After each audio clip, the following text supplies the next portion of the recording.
So hi guys, అందరికీ once again welcome back to our YouTube channel. ఈరోజు చేసి మనం యమహా RX అయితే రివ్యూకి అయితే తీసుకొని వచ్చాం. చూసుకోవచ్చు, ఈ బండి స్ట్రక్చర్ అయితే చూసుకోవచ్చు అనమాట. అప్ అండ్ డౌన్ లేకుండా ఒకటే లెవెల్గా అయితే ఉందన్నమాట బండి. ఈ బండి మోడల్ వచ్చేసరికి 1989 యమహా RX 100 అనమాట. దీనిది పెయింట్ వచ్చేసరికి లైట్గా RD350 US స్పెక్ దాని లైట్గా కాపీ అయితే చేసినాం అనమాట. ఈ బండిలో కూడా 90% పార్ట్స్ అన్ని జపాన్ నుంచి ఇంపోర్ట్ చేసి వేసుకున్నారు అనమాట.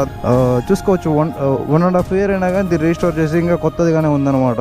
కీ అయితే చూసుకోవచ్చు, దీని ఒరిజినల్ కీ. ఇది కూడా నెంబర్ కూడా చూసుకోవచ్చు, AEN అని ఉంది. ఓల్డ్ నెంబర్ ప్లేట్ అన్ని ఇట్టే వస్తూ ఉండే. ఇది వచ్చేసరికి 2TL ట్యాంక్ అనమాట. 2TL ట్యాంక్ ఇటు చూపిస్తుంది. యమహా RX గురించి 100 గురించి అయితే ఎవరికైతే చెప్పలేదు, అందరికి తెలిసిందే. ఇంకా మనమైతే ఒక షార్ట్ స్పిన్ అయితే వేసి చూపిస్తాం మీకు ఎట్లా చూసుకోవచ్చు. దీని బీట్ అయితే చూసుకోవచ్చు, ఒరిజినల్ యమహా RX 100 బీట్ అయితే ఇట్లే ఉంటుంది అనమాట.